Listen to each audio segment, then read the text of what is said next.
Oke, kita lanjut bedah buku Salat sesuai tuntunan Nabi Sallallahu Alaihi Wasallam. Bab toharoh, yaitu bersuci. Pengertian bersuci toharoh. Toharoh yathur. Toharoh yang berarti suci. Suci bersih, suci dari kotoran lahir maupun dari kotoran batin berupa sifat dan perbuatan tercela. Innallaha yuhibbut tawabin wa yuhibbul mutatahhirin. Qad aflaha man zakaha wa qad khaba man dassaha. Cara mensucikan batin yakni dengan bertaubat dari segala noda, dosa dan penyakit hati yang menjauhkan manusia dari Tuhannya seperti syirik, suudzon, buruk sangka, dengki, kikir, zalim, dan segala perbuatan maksiat lainnya. Sedangkan cara mensucikan lahir yaitu dengan membersihkan diri, pakaian, tempat dari segala kotoran, najis, dan hadas. Makanya disebut dengan toharoh. Hukum toharoh adalah wajib khususnya bagi orang yang akan melaksanakan sholat. Wa in kuntum junubam fattoharu warobaka fakabir wasiyabaka fattohir. Kemudian hadis miftahus sholah at-tuhur syaturul iman. Hadis riwayat Muslim. Alat bersuci terdiri dari air, debu, dan batu. Air bisa mensuci, bisa untuk bersuci, dan air itu mensucikan. Air sebagai alat bersuci paling besar peranannya dalam kegiatan bersuci. Air yang dapat digunakan untuk bersuci adalah air mutlak, yaitu air yang suci yang lagi mensucikan seperti air mata air sungai, air zam-zam, salju, embun, air hujan, air laut.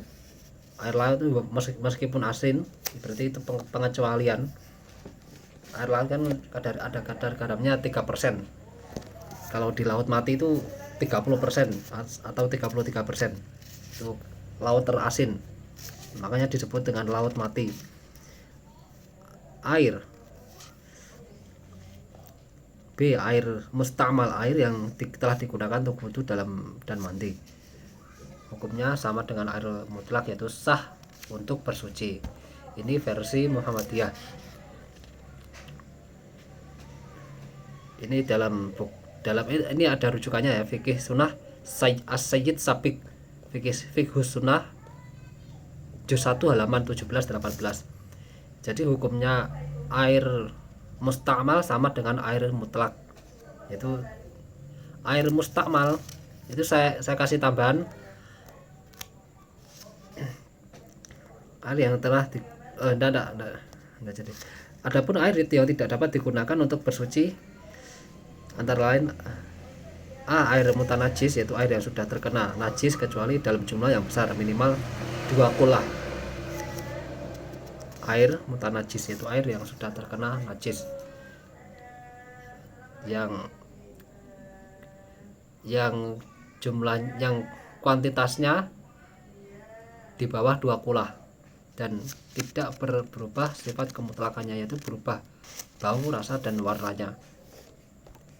Ini menurut mazhab Syafi'iyah ya. Kalau Syafi'iyah itu bukan pendapat Imam Syafi'i sendiri, tapi ulama-ulama Syafi'iyah ya. Jadi orang yang bermadzhab Syafi'iyah itu disebut dengan Syafi'iyah. Orang-orang yang bermadzhab Syafi'i.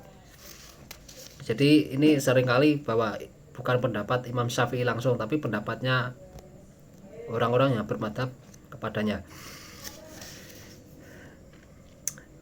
Dan dua kulah ini, kalau saya itu menurut sebagian, kalau dikurskan ke volume adalah 216 liter. 216 liter. 1 liter itu 1000 cm kubik ya, 1000 cm kubik. Jadi kalau 216 liter 216.000 cm kubik, kalau dibagi menjadi sisi itu kan volume, dibagi menjadi sisi rangka. Jadi rangka sebuah wadah itu berarti kan ketemunya adalah 60 ya. 60 kan 6 60 dikalikan 60 itu panjang 60, lebar 60, 60 kalikan 60 3600. Kemudian tingginya juga 60 cm. 3600 dikalikan 60 ketemunya 216.000. Jadi satu kula adalah 216 liter, yang intinya adalah liternya itu. Kalau dalam jumlah segitu berarti 2 kula, kalau di bawah itu berarti belum mencapai 2 kula ya. Jadi walaupun panjang lebarnya dirubah-rubah, yang penting volumenya 216 liter. Itu bukan, kalau di jumlahnya segitu terkena najis selama tidak berubah bau, rasa, dan warnanya, itu bisa digunakan untuk bersuci. Tapi kalau berubah ya berarti menjadi air najis. Kemudian B, air suci, tetapi tidak dapat mensucikan seperti air kelapa, air gula, air teh, dan lain sebagainya. Namun air yang bercampur dengan sedikit benda suci lainnya seperti air yang bercampur dengan sedikit sabun, kapur barus, atau wewangian, selama tetap terjaga kemutlakannya, maka hukumnya tetap suci dan dapat mensucikan. Seperti air yang terkena kejatuhan minyak wangi sedikit kan itu sudah berubah baunya, tapi itu masih dihukumi suci. Sementara jika campurannya banyak hingga tidak dapat disebut dengan air mutlak, bahkan sudah disebut sebagai air sabun misalnya, maka hukumnya suci tapi tidak mensucikan. Dan itu air ya, suci dan mensucikan. Kemudian debu yang digunakan untuk bersuci atau bertayamum adalah debu yang suci dan kering. Debu ini bisa terletak di tanah, pasir, tembok, atau dinding. Jadi bertayamum seperti ini.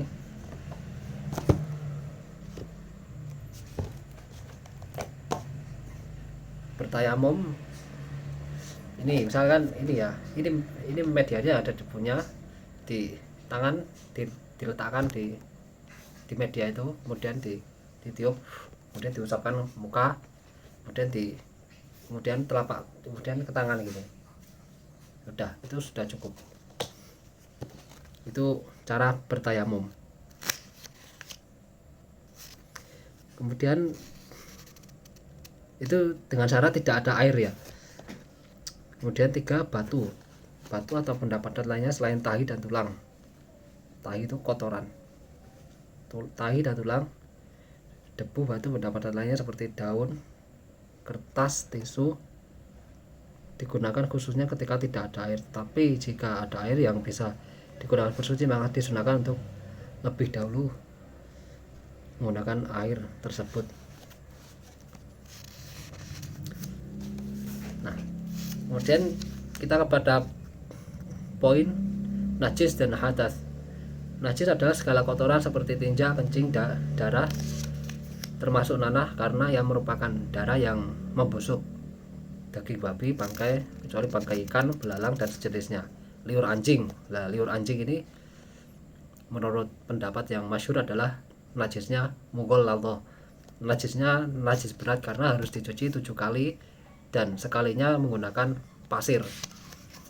Kemudian mandi yakni air berwarna putih cair yang keluar dari kemaluan lelaki yang biasanya karena syahwat seks, tetapi bukan air mani ya. Wadi yaitu air putih agak kental yang keluar dari kemaluan biasanya setelah kencing dan karena kelelahan dan semacamnya. Inilah yang kemudian dikenal dengan istilah najis hakiki. Najis ini harus dihilangkan terlebih dahulu dari badan dan pakaian sebelum melakukan aktivitas toharoh selanjutnya. Selain najis hakiki, dikenal pula istilah najis hukmi atau hadas itu sendiri. Jadi hadas itu dalam buku ini disebut dengan najis hukmi. Ada hakiki, ada hukmi. Kalau ini adalah hadas, itu sesuatu yang diperbuat oleh anggota badan yang menyebabkan ia terhalang untuk melakukan sholat. Hadas ini ada 2 macam, yaitu hadas kecil dan hadas besar. Hadas kecil suatu keadaan di mana seorang muslim tidak dapat mengerjakan sholat kecuali dalam keadaan wudhu dan atau tayamum sebagai gantinya wudhu. Yang termasuk hadas kecil adalah buang air besar, air kecil, kentut, menyentuh kemaluan tanpa pembatas, dan seterusnya. Orang yang tidak dalam keadaan wudhu disebut berhadas kecil, sedangkan berhadas besar seperti junub dan haid dan juga nifas harus disucikan dengan mandi besar, atau bila tidak memungkinkan untuk mandi maka cukup dengan berwudu atau tayamum. Jadi tayamum bisa menggantikan hadas kecil dan hadas besar. Jadi sekali tayamum sudah hadas kecil dan besar sudah hilang sekaligus. Nah, kita masuk pembahasan wudu ya. Wudu. Dalil tentang wajibnya wudu terdapat dalam surat Al-Maidah ayat 6. Dan ini dijelaskan secara mendetail bahwa Al-Maidah ayat 6 itu dijelaskan rukunnya secara penuh, yaitu 4 rukun wudu secara penuh. Ya ayyuhalladzina amanu idza qumtum ilas sholati faghsilu wujuhakum wa aydiyakum ilal marafiqi wamsahu bi ru'usikum wa arjulakum ilal ka'bayn wa in kuntum junuban fatahharu wa in kuntum marada aw ala safarin aw jaa ahadum minkum minal ghaiti aw lamastumun nisaa falam tajidu ma'an fatayammamu sa'idan thayyiban famsahu biwujuhikum wa aydikum min. Dan ini demikian pula hadis Nabi sallallahu alaihi wasallam, la yaqbalullahu salata ahadikum idza ahdatsa hatta yatawadda. Rukun tata cara berwudu menurut sunnah Rasul sallallahu alaihi wasallam. Yang dimaksud dengan rukun atau fardu wudu di sini adalah sesuatu yang wajib dikerjakan dalam berwudu. Rukun wudu berdasarkan Al-Qur'an tadi 4 anggota ya wudu yang wajib dibasuh menurut mayoritas ahli fikih selain Hanafiyah, bahwa berdasarkan pada riwayat jamaah dari Umar bin Khattab radhiyallahu anhu, pentingnya niat sebagai penentu tidak diterimanya sebuah amal. Dalam keumuman lafal hadis fabda'u bima bada Allahu bih, mulailah dengan apa yang telah Allah mulai, serta sunnah Nabi Sallallahu Alaihi Wasallam yang semuanya menjelaskan bahwa beliau senantiasa berwudu secara tertib. Maka niat dan tertib termasuk dalam rukun wudu. Sementara ulama Hanafiyah mengatakan bahwa niat dan tertib itu termasuk sunnah. Jadi ulama Hanafiyah yaitu ulama orang-orang yang bermadzhab Hanafi, bukan Imam Abu Hanifah sendiri, ulama Hanafiyah. Sehingga rukun wudu tetap 4 sebagaimana petunjuk zahir. Jadi kalau menurut madzhab Hanafiyah berwudu itu boleh dimulai dari manapun. Misalkan langsung kepala, mengusap kepala, baru wajah, kemudian tangan, kaki, dan itu boleh dibolak-balik. Ini tambahan dari saya bahwa dalam Al-Quran itu disebutkan faghsilu wujuhakum wa aydiyakum ilal marafiq wamsahu bi ru'usikum, pakai waw ya. Dan ini di sini urutannya pakai waw, jadi itu jadi tidak menunjukkan sebuah kronologi. Kalau pakai fa atau summa itu menunjukkan itu sebuah kronologi. Jadi kalau fa itu kan soalnya faghsilu wujuhakum wa aydiyakum ilal marafiq famsahu. Astagfirullah. Musim pancaroba ini. Musim batuk. Nah, jadi tidak menggunakan kata fa dan summa, tapi menggunakan kata waw.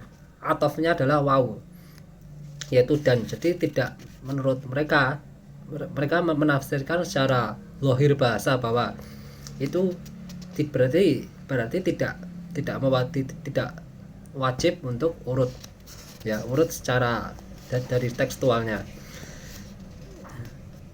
Terlepas dari perbedaan tersebut, yang jelas bahwa tidak ada perselisihan para orang ulama tentang 4 rukun wudhu ini, yaitu faghsilu wujuhakum, membasuh wajah, menurut riwayat Ibnu Abbas, marrotan,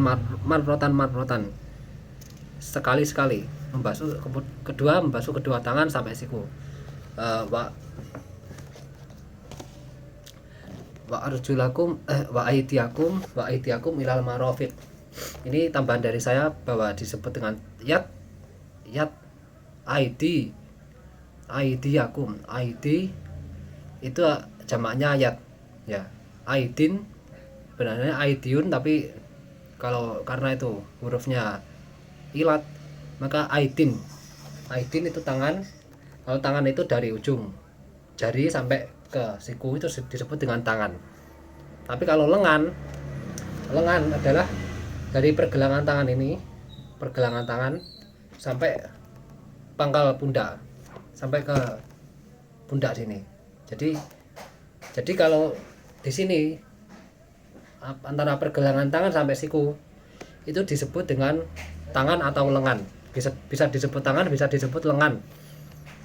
Dan itu juga sesuai dengan Kamus Besar Bahasa Indonesia bahwa yang disebut tangan dan lengan seperti itu, seperti definisi dalam bahasa Arab. Kalau tangan itu yad, kalau lengan itu diro. Summa fi silsilatin dar'uha sab'una dira'an fasluku.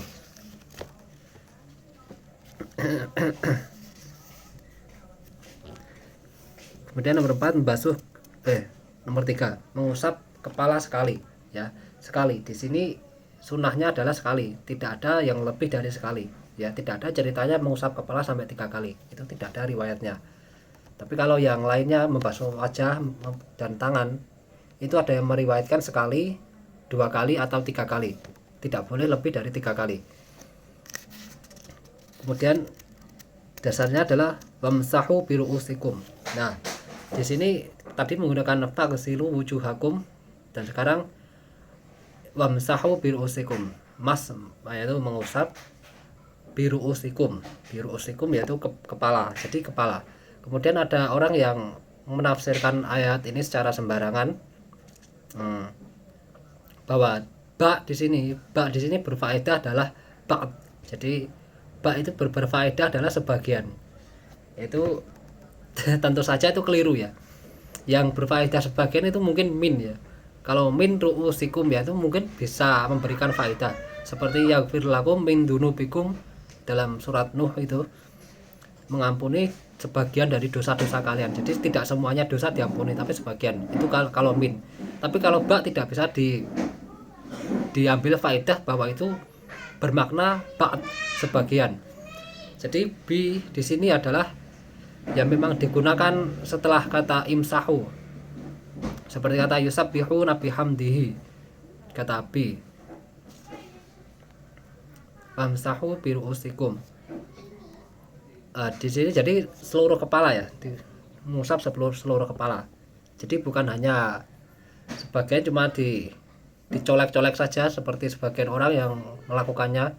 Mereka kalau membasuh kepala itu cuma ambil sedikit air ya, dicolek-colekkan gini. Yaitu ya kurang tepat seperti itu. Dan kemudian nomor 4 membasuh kedua kaki sampai mata kaki. Mata kaki kalau dalam bahasa Jawanya itu polok ya, polok, bagian menonjol dari dari luar kaki, di antara yang di atasnya sendi kaki itu disebut polok.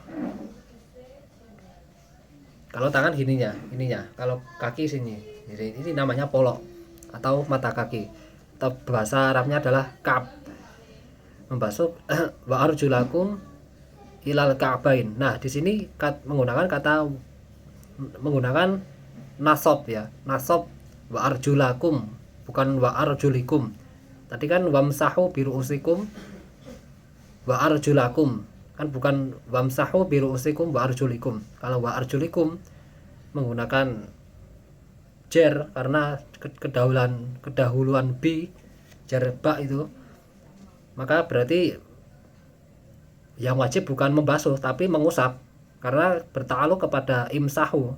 Jadi yang wajib adalah mengusap. Itu jika dalam teks tertulis wa arjulikum, tapi ini teks tertulis adalah wa arjulakum. Berarti kembali kepada faksilu tadi, faksilu wujuhakum wa aidiakum wa arjulakum. Nah kemudian yang pakai teks wa arjulikum adalah Syiah, sehingga mereka kaum Syiah itu mereka hanya mengusap kakinya. Jadi tidak boleh hanya mengusap kaki, itu tidak boleh, harus dibasuh. Nah terus rukun wudhu ini hanya menunjukkan anggota wudhu yang minimal wajib dibasuh, khususnya ketika sangat sulit dan terbatasnya air untuk bersuci. Namun ketika tidak ada kendala kesulitan atau keterbatasan air untuk bersuci, maka disunahkan untuk berwudu sesuai dengan tata cara berwudu Nabi Shallallahu Alaihi Wasallam secara lengkap. Dalam hal ini ada sebuah hadis tentang tata cara berwudu yang diceritakan oleh Humron Maula, mantan budak Utsman. Anna Utsman ibn Affan radhiyallahu anhu da'a biwadu'in, bahwasanya Utsman bin Affan radhiyallahu anhu, semoga Allah meridhoinya, da'a biwadu, meminta sebuah wadu. Jadi di sini bedanya wudu sama wadu. Kalau wadu itu adalah tempat berwudu, disebut dengan wadu. Tapi kalau wudu yaitu perbuatan wudu itu sendiri. Ya, jadi bedanya wudu sama wadu.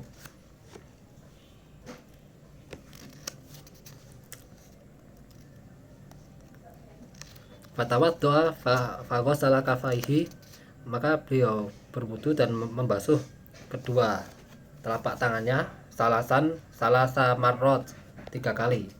Basuh telapak tangan dulu, basuh tangan dulu 3 kali. Summa tamat wastangsar,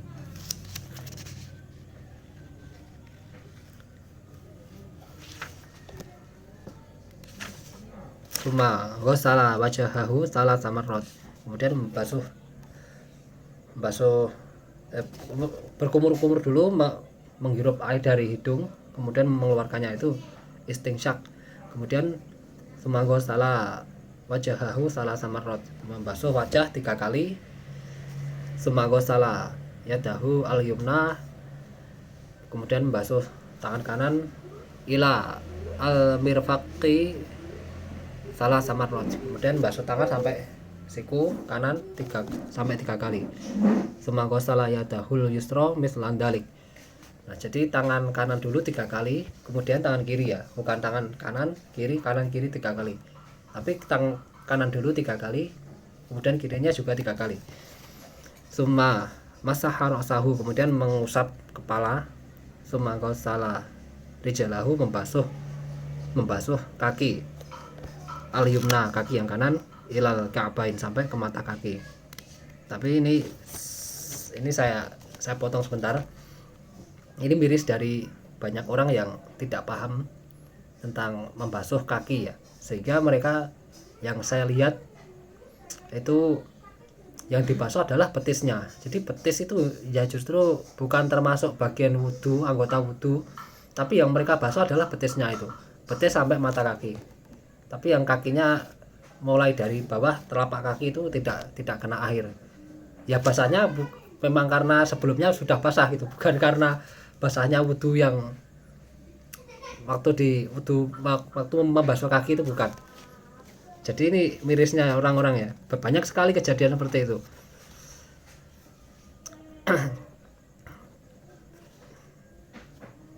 Salah samarot, kemudian summa ghasala al yusra misla dalik, kemudian yang kiri summa qol ra'aitu Rasulullah sallallahu alaihi wasallam tawaddu'a nahwa wudu'i hada.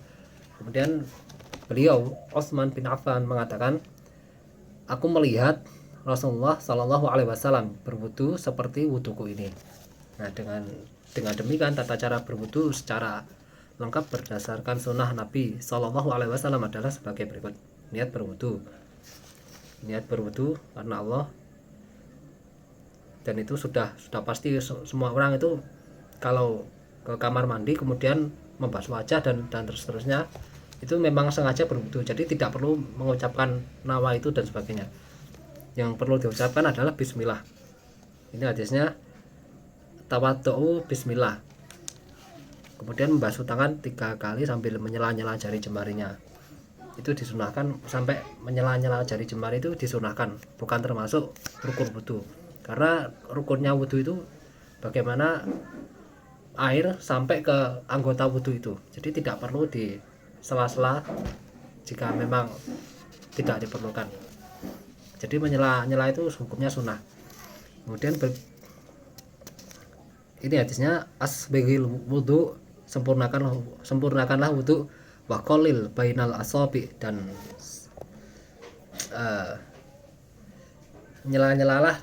menyela-nyelailah di antara jari jemari.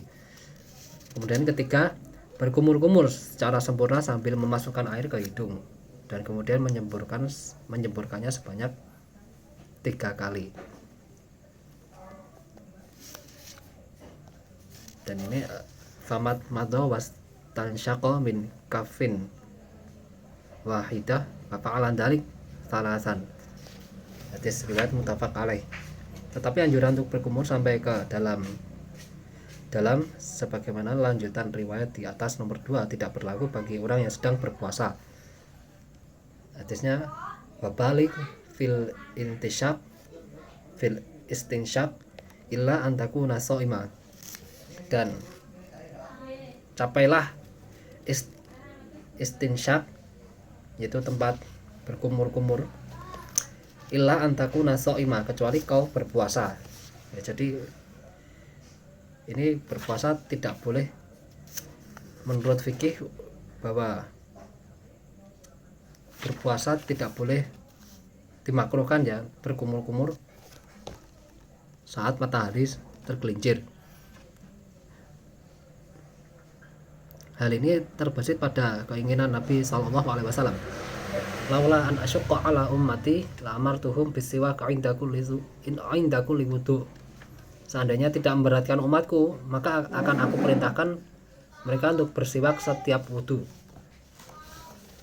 Kemudian nomor 4, membasuh wajah 3 kali secara merata sambil mengucek ujung bagian dalam kedua mata. Jadi gini ya, gini ngucek ini ya. Jadi wudunya gini, kemudian diucek gini. Hal ini didasarkan dapat dari riwayat sahabat Abu Umamah, wa ghasala wajhahu wa kana yamsahu al-maqain minal ain. Lalu membasuh wajahnya sambil mengucek ujung dalam kedua matanya. Bagi yang berjenggot dituntunkan supaya menyela-nyelainya, karena Utsman bin Affan radhiyallahu anhu meriwayatkan anna Nabi sallallahu alaihi wasallam kana yuqallilu lihyatah, bahwasanya Nabi sallallahu alaihi wasallam selalu menyela-nyelai jenggotnya, membasuh tangan kanan sampai siku hingga 3 kali. Ya, jadi sunahnya adalah 3 kali. Kemudian mendahulukan yang kanan yang disebut dengan at-tayamun. Ini hadisnya, idza labistum wa idza tawaddutum fabda'u bi ayaminikum. Apabila kalian berpakaian dan berwudu, maka mulailah dengan kanan kalian. Mengusap kepala sekaligus dengan telinga. Jadi mengusap kepala langsung telinga gini. Itu sunahnya. Tapi wajibnya adalah mengusap kepala saja. Tsumma masaha ra'sahu biyadai fa aqbala bihima wa adbara.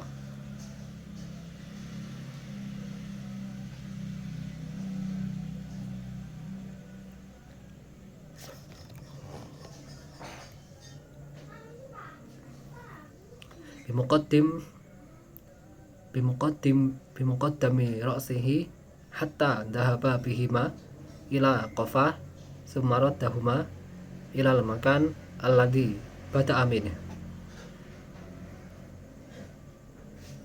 Kemudian ia mulai dari batas depan kepala hingga beliau menjalankan kedua tangannya sampai ke tengkuknya, lalu mengembalikannya ke tempat ia memulainya.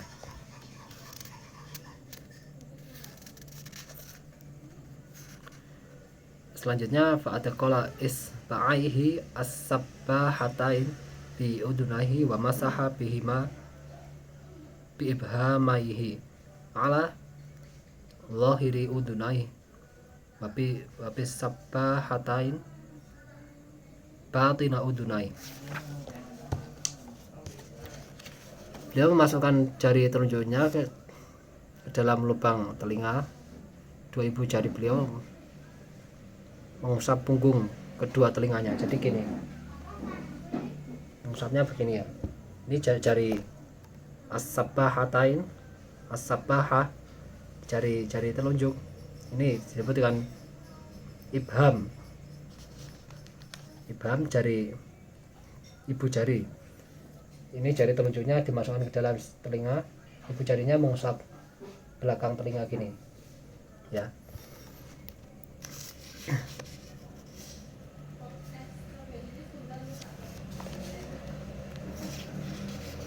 Kemudian ada juga hadis al-udunan minar ra's wakana yamsahu ra'sahu marratan. Telinga itu termasuk kepala dan beliau mengusap kepalanya sekali.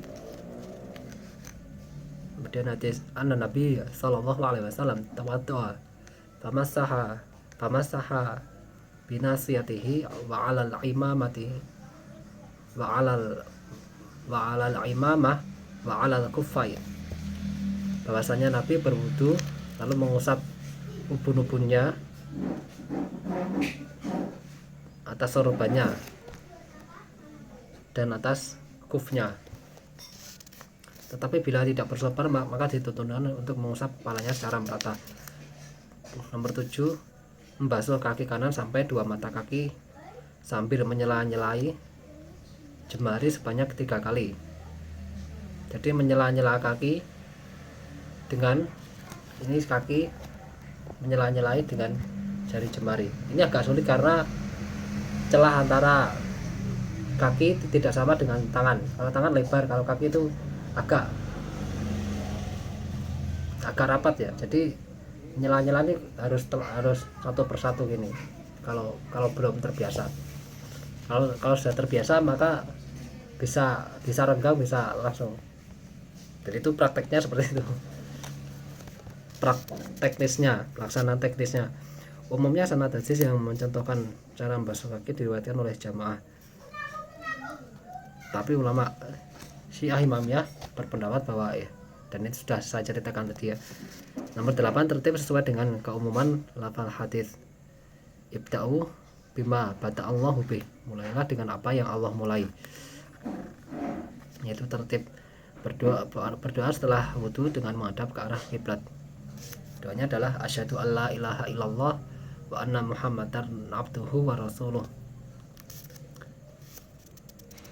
Ini hadis riwayat Muslim.